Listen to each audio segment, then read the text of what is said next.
Chapter 11 पदार्थ विज्ञान BMS first year आप्तोपदेश प्रमाण। यह चैप्टर एग्जाम में इसमें से बहुत सारे क्वेश्चन आते हैं और वाइवा पॉइंट ऑफ व्यू से भी बहुत इम्पोर्टेंट है। इसको हम पढ़ते हैं। आप्तोपदेश प्रमाण। आप्तोपदेश के लक्षण पढ़ेंगे और उसमें बहुत सारी डेफिनेशंस आएंगी, कुछ टर्म्स आएंगे जो आपको रिमेंबर रखने होंगे, बहुत इंपॉर्टेंट होते हैं वो। आप्तोपदेश के लक्षण आपको यहाँ पे एक ही छोटा सा श्लोक है। तत्र आप्तोपदेशो नामः आप्तवचन चरक विमानस्थान 4/4। तत्र आप्तोपदेशो नामः आप्तवचन। आप्त पुरुष के वचनों को आप्तोपदेश कहा जाता है। चरक संहिता आप्त के लक्षण आते हैं। चरक संहिता के अनुसार रजस्तमोभ्याम निर्मुक्ता अस्तपो ज्ञान वलेन येषां त्रिकाल अमलं ज्ञानम अव्याहतं सदा आप्ता शिष्टा विबुधास्ते तेषां वाक्यम असंशयम् सत्यं वञ्चन्ति ते कस्माद् सत्यं नीरजस्तमा। चरक सूत्र स्थान। तप और ज्ञान के बल से जो रज और तम से मुक्त हो गए हैं, जिनको सदा त्रिकाल का अर्थात भूत भविष्य वर्तमान का ज्ञान निर्वाह रूप से होता है और जिनकी ज्ञान शक्ति कभी नहीं रुकती, ऐसे व्यक्तियों को आप्त शिष्टा तथा विबुद्ध कहा जाता है। इन आप्त पुरुषों के वचन संदेह रहित होते हैं, वे सदा सत्य बोलते हैं और रज और तम से शून्य होने पर वे असत्य बोलेंगे। रज और तम से मुक्त हो जाते हैं, मतलब उनमें सत्व गुण होता है, वो प्रधान हो जाता है, और जिसमें सत्व गुण प्रधान हो जाता है वो कभी असत्य नहीं बोलते। आचार्य चक्रपाणी के मत के अनुसार उन्होंने कुछ टर्म्स दी हुई हैं, इसमें उनको डिफाइन किया हुआ है। निर्मुक्ता मतलब निशेषतः मुक्त, जिनमें कोई भी डाउट मतलब क्वेरी वाली कोई संशय नहीं रह गई हो। अमलम मतलब शब्दम यथार्थ ग्राही होने से कहा गया है, मतलब जैसा लिखा गया है वो उसी को ग्रहण करें। मतलब किसी भी डिजीज़ से रिलेटेड अगर वहाँ पे कुछ टर्म लिख दिया गया है कि इस डिजीज़ का क्योर है वो ये है, तो वो उसी को अपनाए, मतलब यथार्थ ग्राही उनसे बोला गया है। नीरजस्तमा बोला गया है। नीरजस्तमा तमप प्रत्यांत शब्द, सर्वथा रजगुण रहित व्यक्तियों में तमोगुण का भी अभाव हो जाता है। मतलब जिन व्यक्तियों में रजगुण नहीं रहा है उनमें तमगुण भी नहीं होगा, और तमगुण नहीं होगा तो रज भी नहीं होगा, वही बताया गया है। मतलब ये दो गुण नहीं होंगे तो क्या होगा, सत्व गुण प्रधान होंगे वो लोग। अब बात करते हैं आप्ता शिष्टा विबुद्धास्ते तेषां वाक्यम असंशयम्। आप्त शिष्टा विबुद्ध ये जो हैं इसके पर्याय हुए हैं, किसके? आप्त के। आप्त के ये पर्याय हुए आप्ता शिष्टा विबुद्ध, और इन लोगों के द्वारा बोले गए वाक्यों में कोई संशय नहीं होता, मतलब कोई डाउट नहीं होता, मतलब इन लोगों ने जैसा कह दिया वैसा ही है। आप्ता क्या होता है? रज व तम रूप दोनों का क्षय होना आप्ति कहलाता है। आप्ता मतलब रज और तम वाले जो गुण होते हैं दोनों, उनका क्षय हो जाता है जिन लोगों में, वो लोग आप्ति कहलाते हैं। इन गुणों से युक्त होना अर्थात जिनमें रज और तम दोनों दोषों का क्षय हो, ऐसे पुरुषों को आप्त कहा जाता है। मतलब जिसमें रज भी नहीं हो तम भी नहीं हो। इनडायरेक्टली कहने का मतलब ये है कि जो सत्वगुण प्रधान हो वो आप्त पुरुष है। शिष्टा संपूर्ण जगत के कार्य अकार्य प्रवृत्ति निवृत्ति रूप उपदेशों से शिक्षा लेने वाला शिष्टा कहलाता है। मतलब जो कि कैसा कार्य होगा या नहीं होगा, बर्थ कब होगा, डेथ, इससे रिलेटेड जो भी बात करते हैं वो शिष्टा होते हैं। विबुद्ध क्या होता है? जिसने विषय का विशेष ज्ञान प्राप्त किया हो उसे विबुद्ध कहते हैं। जो किसी एक टॉपिक में माहिरता हासिल कर ले, मतलब एक पर्टिकुलर टॉपिक है, वो विबुद्ध होते हैं। आगे बढ़ते हैं हम। तर्क संग्रह के अनुसार आप्त वाक्यम शब्दम, जो आप्त पुरुष के वाक्य होते हैं उन्हीं को शब्द प्रमाण कहते हैं। और कहा ऐसे क्वेश्चन आ जाता है कि MCQs आ जाता है कि आप्तोपदेश को और किस नाम से जाना जाता है, या शब्द क्या है? तो जो शब्द है वो आप्तोपदेश है, उसी को शब्द प्रमाण भी कहा जाता है। मतलब शब्द प्रमाण को भी आप्तोपदेश प्रमाण कहा जाता है, वाइस वर्सा। न्यायवर्तिका के अनुसार आप्तोपदेश शब्द, आप्त पुरुषों के उपदेशों को शब्द कहा जाता है। तो कहीं कहीं जैसे कि न्याय दर्शन ने जो आप्तोपदेश है उसको शब्द बोला हुआ है, ऐसे MCQ आ जाता है यहाँ से। आप्तोपदेश के भेद। आप्तोपदेश जो होते हैं उनके दो भेद होते हैं, लौकिक और अलौकिक। लौकिक पुरुषों के वाक्यों को लौकिक कहते हैं, लौकिक आप्तोपदेश कहते हैं। श्रुति या वेद मतलब जो प्रचलित कहानियाँ होती हैं या कोई ज्ञान वगैरह होता है, इनके वाक्यों को अलौकिक आप्तोपदेश कहा जाता है। आप्त शब्द से सहज ब्रह्मादि का ग्रहण किया जाता है, मतलब आप से पहले, क्योंकि आयुर्वेद का जो उपदेश था वो ब्रह्मा जी ने दिया था, मतलब मेनली आयुर्वेद आया कहाँ, ब्रह्मा ने स्मरण किया था, तो वहीं से इसका जो आपका मेन वर्ड मतलब डेडिकेट होता है वो ब्रह्मा जी को ही होता है। और आ जाते हैं, या तो रीडिंग के लिए है ये वाला अलौकिक। इसके बाद आ जाते हैं, ये तो आपको रीडिंग लगानी पड़ेगी, इसमें से कोई ज़्यादा मैं पढ़ देती हूँ। तब विश्व स्वास्थ्य को बनाए रखने में रोगों की रोकथाम आप्तोपदेश का महत्व मतलब क्या है, आप्तोपदेश की उपयोगिता। ऐसे क्वेश्चन आ जाता है, आप्तोपदेश को डिफाइन कीजिए और उसकी उपयोगिता बताइए, तो उसमें आपको ये लिखना पड़ेगा। और निदान वगैरह से रिलेटेड है आप्तोपदेश का महत्व और उपयोगिता, ये दोनों एक ही बात है, तो आप इसमें लिख सकते हैं वैद्य रोगों की। पॉइंट में लिखिएगा, जैसे .1, जैसे मैंने अभी एरो लगाया हुआ है, ये यहाँ पे 2 एरो है इस टाइप से। वैद्य रोगों की परीक्षा के लिए उपदेश रखते हैं। जो वैद्य लोग होते हैं वो रोगों की परीक्षा के लिए उपदेश रखते हैं। रोग की परीक्षा के लिए, रोगों की परीक्षा किस तरह से की जाए, एक एक रोग की परीक्षा करते समय, मतलब जब भी उन्होंने कोई न्यू डिजीज़ देखी तो उन्हें पता चला उसका सिम्टम ये है, ऐसे प्रकरण वाला है, प्रकरण मतलब निदान वाला है, ऐसी प्रकृति वाला है, ऐसे कारणों वाला है, या ऐसे स्वरूप वाला है, ऐसे स्थान वाला है, ऐसी वेदना वाला है, ऐसे शब्द स्पर्श रूप रस और गंध वाला है, ऐसे उपद्रवों वाला है। उपद्रवों बोले तो मतलब कॉम्प्लिकेशंस हो सकते हैं, उसमें क्या कॉम्प्लिकेशन है, उपद्रव मीन्स कॉम्प्लिकेशन, या ऐसी वृद्धि वाला है, स्थान वाला है, या ऐसे क्षय वाला है, ऐसे भविष्य वाला है। ये इन सब का योग जो होता है, इस प्रकार जानना चाहिए। इस रोगों से इसे दूर करने के लिए इस प्रकार की चिकित्सा, मतलब कोई डिजीज़ है तो उसको मेन इफ़ेक्ट कहाँ होता है, किस तरह से हम उसे पहचानते हैं, उसका निदान क्या है, अगर हम उसमें उसको कुछ जो हमें इंडिकेशन दी जाती है, अगर हम उसको फॉलो नहीं करेंगे तो उसकी कॉम्प्लिकेशंस क्या क्या हो सकती हैं, इस टाइप से वो सारा दिया हुआ, वही उसकी उपयोगिता है, वही आपको उसमें लिखना है। नेक्स्ट चलते हैं शब्द और बाकी बहुत इम्पोर्टेंट है, इसमें बहुत क्वेश्चन पूछे जाते हैं। शब्द के लक्षण, पहला तो ये पूछ लिया जाता है शब्द के लक्षण लिखिए। तो शब्द के लक्षण, शब्दों नाम वर्ड समाम्नाय, वर्डों को मिलाने वाले समूह को शब्द कहते हैं। जब वर्ड्स आपस में मिलते हैं, एक वर्ड प्लस वर्ड, तब बनता है शब्द। मिलने वाले समूह को शब्द कहते हैं, अर्थात अक्षरों के समुदायों को शब्द कहा जाता है। ये डेफिनेशन इम्पोर्टेंट है, और ये भी शब्दों नामा वर्ड समाम्नाय। अब शब्द के भेद, स चतुर्विधः द्रष्टार्थ अद्रष्टार्थ सत्य अनर्थश्चेति। शब्द 4 प्रकार के होते हैं, दृष्टार्थ, अदृष्टार्थ, सत्य और अनर्थ। अब हम इसको एक एक करके देखते हैं। दृष्टार्थ क्या होता है, जिनको हम अपनी इंद्रियों के द्वारा जो वाक्य हमारी इंद्रियों के द्वारा ग्रहण किए जा सकते हैं, उन्हें हम दृष्टांत कहते हैं। मतलब जिन्हें हम अपनी इंद्रियों से ग्रहण कर सकें, ज्ञान इंद्रियां, कर्म इंद्रियां और एक मनस, उनके द्वारा हम किसी भी चीज़ को ग्रहण कर सकते हैं, उसे हम दृष्टार्थ कहते हैं।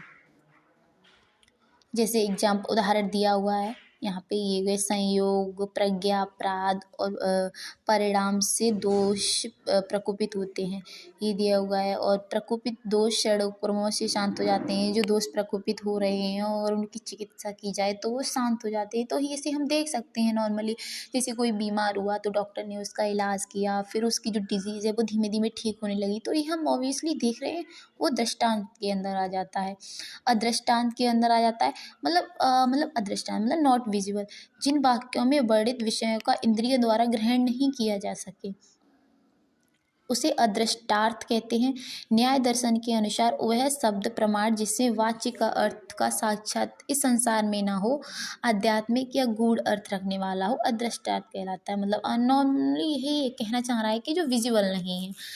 इसके एग्जाम्पल देख सकते हैं, मृत्यु के पश्चात पुनर्जन्म होता है, मतलब ऐसा बोला गया है कि मृत्यु के पर ये देखा तो किसी ने नहीं है कि होता है या नहीं होता है, तो ऑब्वियसली अदृष्टार्थ है। मोक्ष होता है, हमें नहीं पता मोक्ष होता है या नहीं होता है, स्वर्ग होता है या नहीं होता है, इस टाइप से ये चीज़ें जो होती हैं जिन्हें नहीं दिखाई देती वो अदृष्टार्थ के अंदर आ जाती हैं। सत्य, जो शब्द जैसा कहा गया है वो वैसा ही हो, उसे सत्य शब्द कहते हैं। मतलब जैसा देखा गया और वैसा ही हो रहा है वो सत्य है।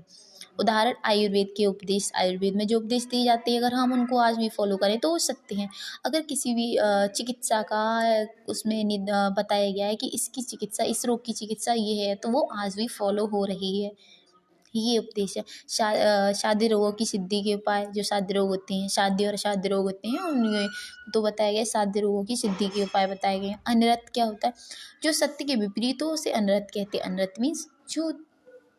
जैसे एग्जाम्पल आ सकता है, मृत शरीर को वेदना होती है। मृत शरीर को तो कुछ भी महसूस नहीं होता ना, तो वेदना कहाँ से होगी? ये असत्य, आंखों से सुनाई देता है, आंखों से सुनाई नहीं देता, आंखों से दिखाई देता है। तो ये जो लिखा हुआ है मतलब इसमें अनर्थ मतलब झूठ झूठ लिखा होगा। फिर आ जाते हैं शब्द वृत्ति। अभी जो मैंने आपको टॉपिक कंप्लीट कराया उसमें ऐसे पूछ सकते हैं क्वेश्चन, शब्द के लक्षण लिखते हुए शब्द के भेदों को डिफाइन करें। बहुत इंपॉर्टेंट है, 5 मार्क्स में भी आ जाता है। और शब्द आगे आएगा शब्द वृत्ति, शब्दार्थ बोधक वृत्तियाँ क्या होती हैं? वाक्य के अभिप्राय का ज्ञान कराने वाली शक्तियों को शब्द वृत्ति या वाक्य वृत्ति कहते हैं। जो वाक्य के अभिप्राय का ज्ञान कराती हैं कि इस वाक्य में कहा क्या जा रहा है, इसका मीनिंग क्या, उन वृत्तियों को वाक्य वृत्ति या शब्द वृत्ति कहते हैं। मतलब वाक्य के अर्थ को बताने वाली शक्तियों को शब्द वृत्ति कहते हैं। शब्द वृत्ति कह सकते हैं या वाक्य वृत्ति। ये 4 प्रकार की होती हैं, अविधा, लक्षणा, व्यंजना, तात्पर्याख्या। हम देखते हैं अविधा क्या होता है। जब किसी शब्द का सामान्य अर्थ में प्रयोग होता है तब वहाँ उसकी अविधा शक्ति होती है। जैसे कि कहा जाता है, मतलब जैसे सिर पर चढ़ाना ये एक मुहावरा है। इस मुहावरे के द्वारा हम उसका अर्थ समझते हैं कि इसका अदर मीनिंग क्या है, पर यहाँ पे अदर मीनिंग नहीं समझना, यहाँ पे जैसा कहा गया है वैसा ही समझना। जैसे सिर पर चढ़ाना तो मतलब रियल में सर पर चढ़ाना है। यहाँ पे वो मुहावरे वाला अर्थ यूज नहीं होगा। जैसे और एग्जांपल यहाँ पे ले लीजिए आप, मोहन खाना खा रहा है, मतलब मोहन खाना खा रहा है, बस यही लीजिए और कोई मीनिंग नहीं, यही अविधा है। नेक्स्ट आता है लक्षणा। जब किसी शब्द का सामान्य अर्थ प्रकट न होकर अन्य अर्थ का अवोध होता है उसे लक्षणा शक्ति कहते हैं। जैसे आ जाएगा गंगाए घोष। इसका सीधा वाक्यांश में यहाँ गंगा पर कुटी है, परंतु यह अर्थ न लेकर गंगा समीप, यह अर्थ होगा मतलब गंगा के समीप कुटी है, ये अर्थ आप ले सकते हैं। नेक्स्ट चलते हैं व्यंजना। व्यंजना क्या होता है? जब भावाच्य और लक्षणा के अतिरिक्त किसी तीसरा ही अर्थ का बोध होता है तो उसे व्यंजना कहते हैं। जिसका एग्जाम्पल मैं आपको एक बता रही हूँ। जैसे बच्चा बहुत टाइम बाद खेलने के बाद जब वो घर आता है तो माँ उससे बोलती है आ अब मैं तुझे रोटी देती हूँ। तो यहाँ पे इसका मतलब ये नहीं होगा कि वो उससे कह रही है रोटी देती हूँ, इसका मतलब बच्चा समझ गया कि अब उसे रोटी नहीं क्या मिलेगा, वो यहाँ पे इसका एग्जाम्पल है। और ये भी दिया हुआ है, बच्चे के परीक्षा में अनुत्तीर्ण होने पर पिताजी उसे कहते हैं कि तुमने तो बहुत अच्छा काम किया है, तुम तो मेरा नाम रोशन करोगे। तो मतलब यहाँ व्यंग्यार्थक तरीके से बोला जा रहा है, यहाँ व्यंजना है। तात्पर्याख्या। एक शब्द के अनेक अर्थ हो सकते हैं। यदि किसी स्थिति में ऐसे किसी शब्द का प्रयोग किया जाए जिसके कई अर्थ हो तो ऐसी दशा में अविधा, लक्षणा और व्यंजना के योग्य अर्थ का बोध नहीं होता। ऐसी अवस्था में शब्द की जिस शक्ति से योग्य अर्थ का ज्ञान होता है उसे तात्पर्य कहते हैं। जैसे सेंधव, सेंधव का मतलब होता है नमक और घोड़ा। तो ये डिपेंड करता है कि किस जगह पे वर्ड यूज़ किया जा रहा है। जैसे खाते टाइम अगर सेंधव वर्ड यूज़ किया जा रहा है तो ऑब्वियसली नमक के लिए किया जा रहा होगा, और अगर मैदान वगैरह में घुड़सवारी के लिए किया जा रहा है तो सेंधव का मतलब घोड़ा होगा। नेक्स्ट पढ़ते हैं।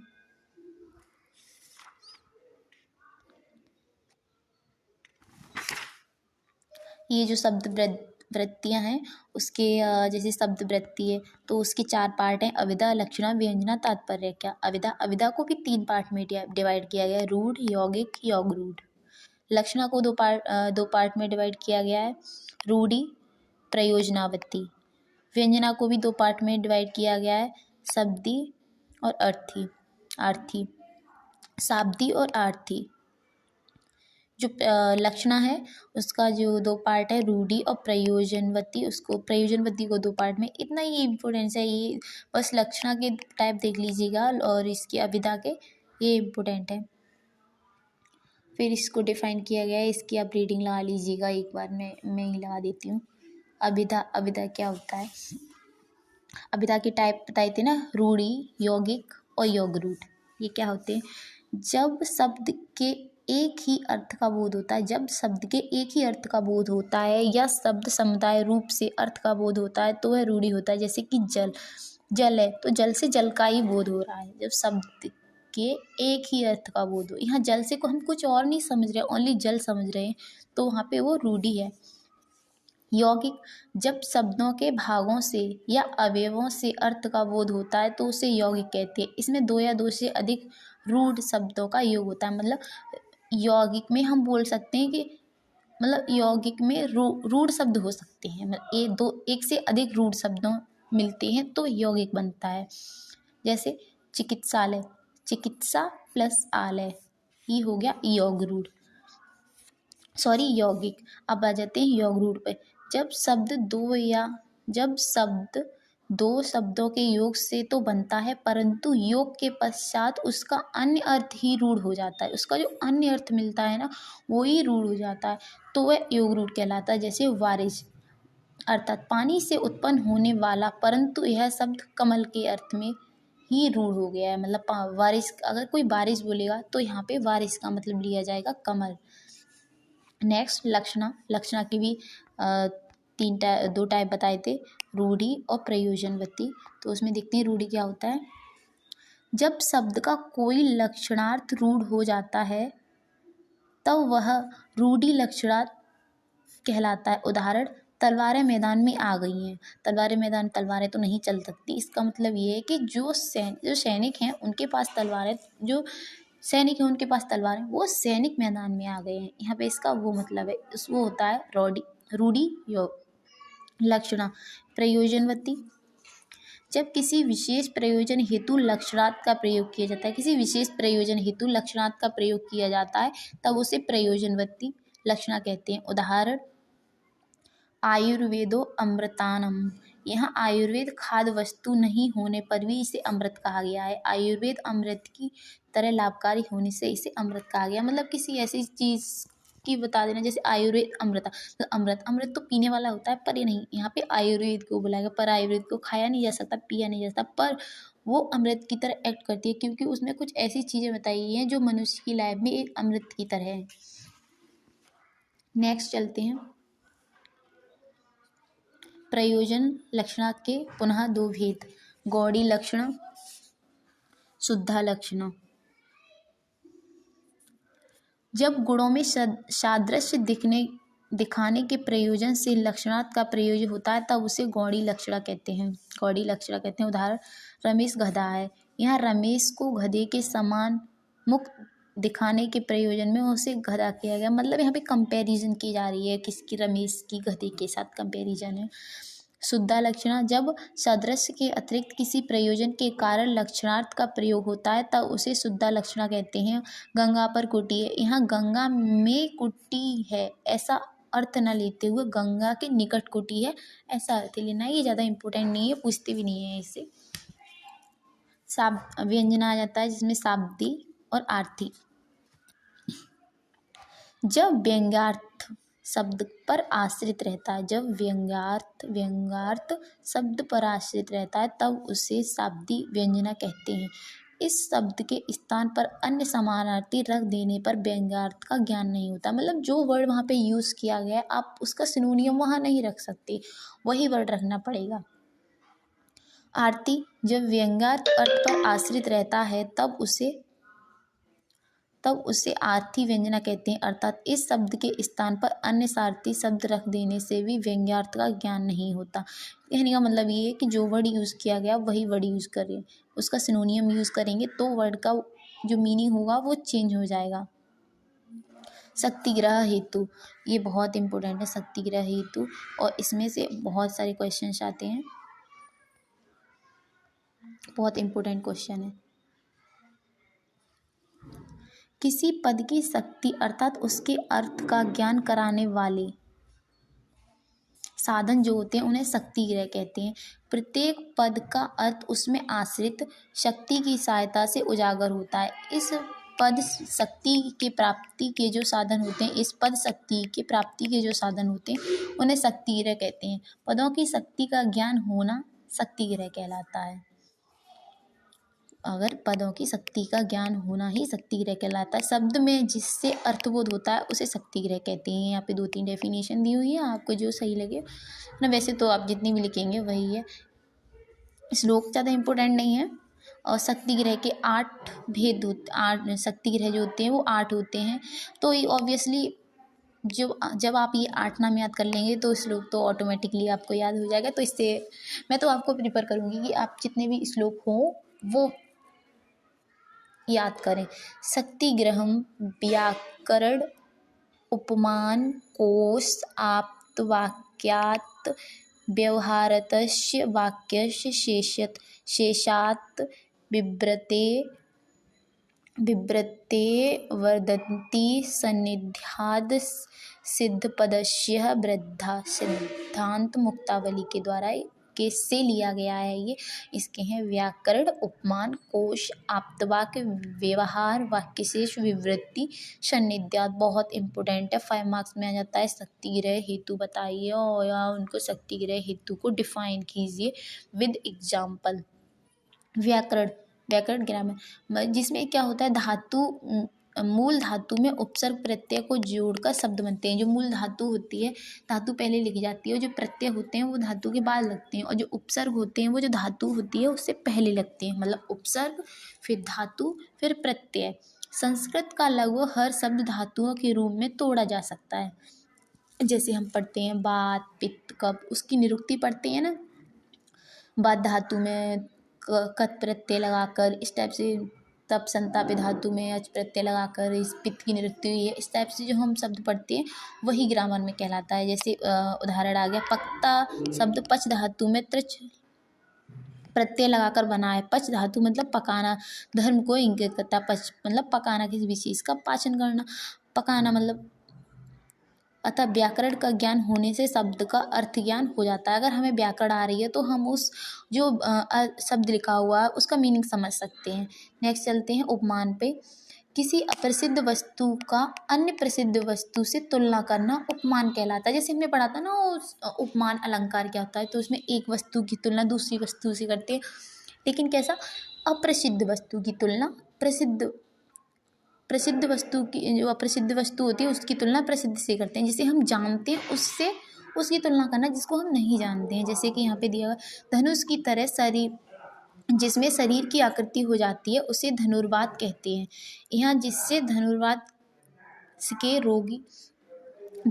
रोगी को नहीं देखा होगा वो भी समझ जाएगा कि उसका रोगी किस तरह का होगा। जैसे धनुष किस तरह से होता है उसी टाइप से उस व्याधि से पीड़ित जो रोगी होगा वो भी उसी तरह दिखेगा। फिर आते हैं कोश, से बोलते हैं डिक्शनरी। एक शब्द के अनेक पर्यायवाची शब्द होते हैं। कोश की सहायता से पर्यायवाची शब्दों से मूल शब्द को जाना जा सकता है। जो मेन वर्ड है, रूट वर्ड है, उसको जाना जा सकता है। उदाहरण भी दिए हुए हैं यहाँ पे जो आप पढ़ सकते हैं। मदन कराहटस्य राट में कराहट एवं राट मदन फल से पर्याय है। कोश की सहायता से इन 2 शब्दों में मदन फल का अर्थ स्पष्ट होता है। अतः कोश से शब्दों का अर्थ ज्ञान होता है। जो कोश होती है, डिक्शनरी होती है, मेनली हम उससे वर्ड से होते हैं। आप्त वाक्य क्या होते हैं, आप्त पुरुष के शब्दों से भी शक्ति। ये कुछ ज़्यादा प्रिफर नहीं करूँगी मैं, ये थोड़ा ये सेंटेंस दिया हुआ है, थोड़ा डिसमिनरेंस है, आप इसको ऐसे पढ़ लीजिएगा। आप्त पुरुष के वाक्यों को आप्त वाक्य कहते हैं, ये सही रहेगा। यहाँ पे जो आप्त पुरुष होते हैं उनके जो वाक्य होते हैं उन्हें आप्त वाक्य कहते हैं। उदाहरण, आप्त पुरुष जब किसी रोग के बारे में कहते हैं तो बिना उस रोग से ग्रसित रोगी को देखे ही हमें उस रोग का ज्ञान हो जाता है। यह आप्तवाक्य भी शब्द ज्ञान में सहायक होता है। व्यवहार मतलब व्यवहार में वो चीज़ आती हैं जो हम हमारे बड़े, जैसे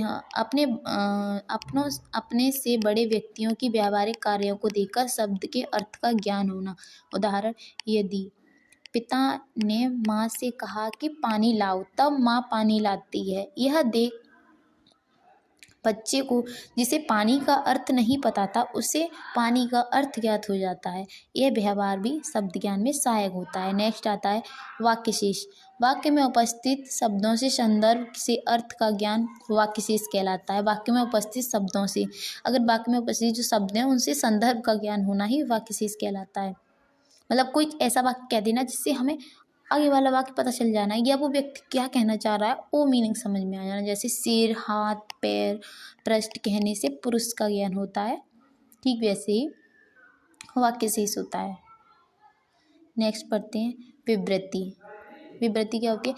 एक शब्द के अनेक अर्थ होते हैं पर जहाँ शब्द के कहने पर उसके अर्थ का विवरण किया जाए उसे विवृत्ति कहते हैं। मधु शब्द के कई अर्थ होते हैं, शहद, मदिरा, चैत, मांस एवं एक दैत्य, वसंत आदि। यदि वाक्य में ऐसा बताया जाए कि मधुशाला कविता की एक पंक्ति है, पाठकगण हैं पीने वाले, पुस्तक मेरी मधुशाला, ऐसा कहने से यह कहना भी कि यहाँ मधु का अर्थ मदिरा है तो इसे विवृत्ति कहते हैं। मतलब कुछ वाक्य कहना, एक वर्ड है और उसके बहुत सारे मीनिंग्स हैं तो वहाँ पे उस वर्ड का यूज़ करना और उसको बता देना कि ये शब्द मैंने इसलिए यूज़ किया है। जैसे कनक, कनक मीन्स सोना भी होता है, धतूरा भी होता है, तो दोनों वर्ड यूज़ करना कि कनक एक सोना पहनने के संदर्भ में किया जाएगा तो वहाँ उसका मतलब सोना, कनक का मतलब सोना होगा। या सब्जी पे चढ़ाना है या जहर के संबंध में कुछ बोला जाए तो उसका मतलब, उस कनक का मतलब धतूरा होगा। सान्निध्य। ज्ञात शब्द से सान्निध्य में रहने से उसे अज्ञात शब्द का ज्ञान होना, प्रसिद्ध शब्द से अप्रसिद्ध शब्द का ज्ञान किया जाना, ये सान्निध्यात होता है। जैसे आम के पेड़ पर वसंत ऋतु में वसंत दूत मधुर आवाज में गाना गाती है, इससे हम लोग समझ जाते हैं कि वसंत दूत क्या है, एक कोयल को बोला जा रहा है। तो यही बोला गया है कि ऐसा वाक्य बोलना जिससे उस पर्टिकुलर इंसान या कोई भी एनिमल है उसके बारे में पता लग जाना, वो होता है सान्निध्यात। नेक्स्ट आता है वाक्य का स्वरूप। अर्थबोधक पद समूह वाक्य। पदों का समूह जिसका सार्थक अर्थ निकलता है उसे वाक्य कहते हैं। मतलब ऐसे पदों का समूह जिसका कोई अर्थ हो, सार्थक अर्थ हो, वह वाक्य कहलाता है। वाक्यार्थ ज्ञान हेतु, ये बहुत इम्पोर्टेंट, इसमें जो लास्ट वाले टॉपिक हैं वो बहुत एग्जाम पॉइंट ऑफ व्यू से बहुत इम्पोर्टेंट है। वाक्यार्थ ज्ञान के 3 हेतु हैं, आकांक्षा, योग्यता, सन्निधि। आकांक्षा क्या होता है पढ़ते हैं।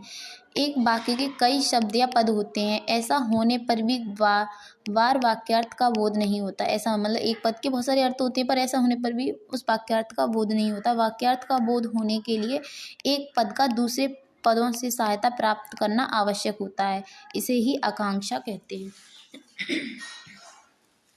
आकांक्षा का अभिप्राय है कि वाक्य में शब्द ऐसे ही रखे ना हो, ऐसे ही ना रखे हो, वे मिलाकर किसी तात्पर्य का बोध कराते हो। मतलब हमने सेंटेंस तो लिख दिया पर उसमें जो वर्ड्स यूज़ किए हैं वो मिले हुए नहीं हैं, तो ना उससे अर्थ जैसे मोहन खाना खाता है तो मोहन खाता है खाना, वो खाना खाता है मोहन, इस टाइप से मतलब कोई एक पर्टिकुलर सेंटेंस और उसके जो उसमें पद लिखे हुए उनको इधर उधर बिखेर देना और उससे कुछ का कोई अर्थ ही नहीं निकलना, वो आकांक्षा कहलाता है।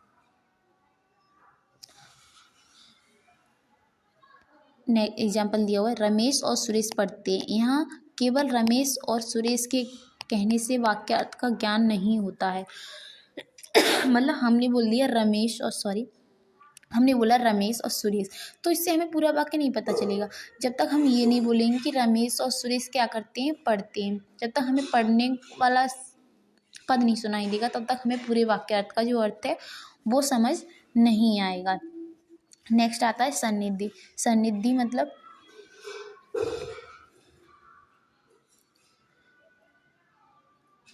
नहीं, उसके बाद आता है योग्यता। अर्थस्य अबाध योग्यता, तर्क संग्रह। अर्थ का बाधित न होना योग्यता है। योग्यता का अभिप्राय है कि वह पदों के समूह से निकला हुआ अर्थ संगत या असंभव न हो।